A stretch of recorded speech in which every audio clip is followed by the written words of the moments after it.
Hey guys, and welcome to another episode of Let's Max Warframe. Today we're going to be taking a look at a new weapon in Warframe, the brand new staff, the Tipedo. The Tipedo was launched as the first Tenno reinforcement of 2015 and boasts some pretty awesome stats. It comes with a base damage of 50, with the majority of it, 40 out of 50, coming in the form of slash damage. The remaining 10 damage is split equally between impact and puncture. The weapon also comes with an above average 20% critical chance, with a 200% critical damage multiplier. It also comes with an above average status chance for a melee weapon, also with 20%. The Tipedo also comes with the joint highest attack speed out of all the melee weapons at 1.3 attacks per second, meaning that when you combine it with a Berserker build, due to that amazing critical chance, it really becomes somewhat of a beast. The Tipedo also comes with one of the best directional air melees out of any of the melee weapons, and that combined with the amazing attack speed means that it's one of the most manoeuvrable weapons in the game as well. Now normally after talking about the stats and the good points of the weapon, I would talk a little bit about the disadvantages of it. And honestly, with the Tipedo, I can't, because it really doesn't have any. Arguably the slash damage versus Grenade could be classed as a downside, but with the correct elemental mods and that amazing attack speed, it really takes care of that itself. I could also talk about the fact it comes with a D polarity, but honestly there's so many different ways to mod the Tipedo that it really isn't that much of a disadvantage, since you could very easily put a channeling build on it, making use of the Life Strike mod. The only time that turns into being a disadvantage is if you plan on not using the channel build and are going for full damage or full critical build, then it becomes an issue. Especially since the V polarity cold and status mod Vicious Frost has both the same amount of damage as the D polarity Northwind, but the event mod also comes with an extra status, means that it's absolutely no reason to use the more expensive single buff Northwind. In terms of stance mods on the Tipedo, you have a choice of two, Flailing Branch and Clashing Forest.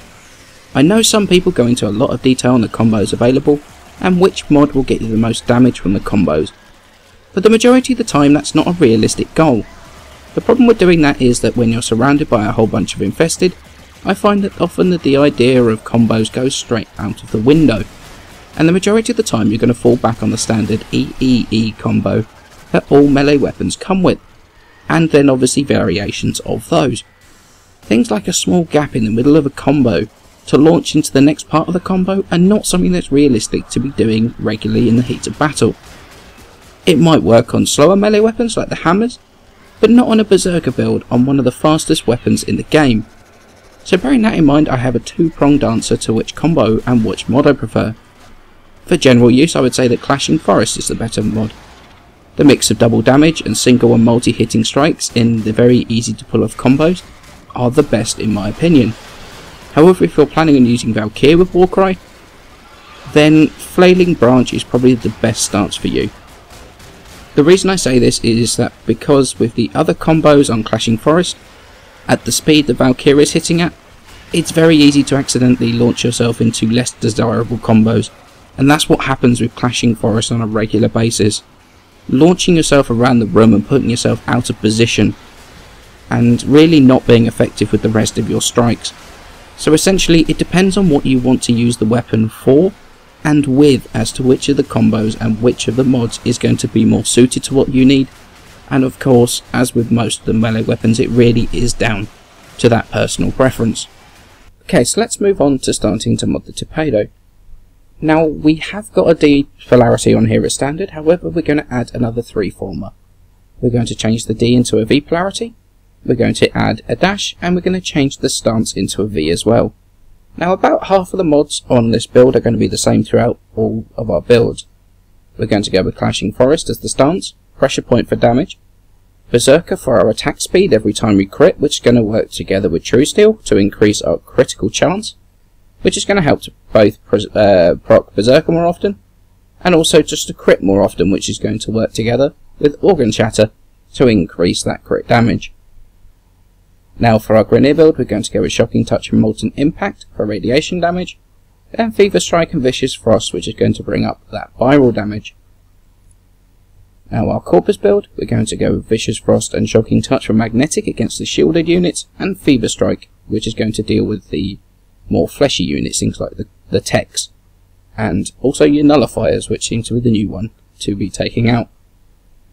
And we're also going to add in Spoiled Strike. Now the thing about Spoiled Strike is it will both increase your physical damage as well as your elemental damage, which means it's actually a very big buff to the damage of the weapon, at the loss of a little bit of attack speed. And since this is one of the fastest weapons in the game anyway, losing a bit of attack speed, especially when Berserker makes it so very, very quick, really isn't going to be much of a problem. And then moving on to our Void build, which is going to be your 4 corrosive projection build. We're going to max out Viral. We're going to go Vicious Frost, Fever Strike and Virulent Scourge for max viral damage, and then Spoiled Strike again for that extra damage to both the physical and the elemental. Now if you're going up against the Infested, you can change out Vicious Frost for Shocking Touch to bring up that corrosive damage, and this is going to do very well against the Infested as well. So on to my recommendation as to whether I think this weapon is worth the time, the effort and the former invested into it. And the answer to that, oddly for me bearing in mind this is a melee weapon, is yes, it absolutely is. I thought there was going to be no weapon that could knock the dual cameras off its pedestal as my preferred melee weapon, for both that combination of damage and manoeuvrability, until the Tipedo came along. The weapon itself is amazingly well balanced and can be modded either for critical build as I've chosen to do, or it could be modded for channeling, or it could be modded for straight up damage, and it's still going to be effective in all of those roles. The stats of the weapon really lend itself to being a fantastic all-round melee weapon, and probably one of my favourite melee weapons that have actually come out in a very long time. The thing about the Tipedo is that for the longest time there's not really felt that there's been a ton of progression within Warframe, and that at a certain point, apart from levelling mods, the progression seems to halt. However, with weapons that require other weapons to be crafted, it's really showing a form of that progression again, especially if you get something as good as the Tipedo out of it at the other end.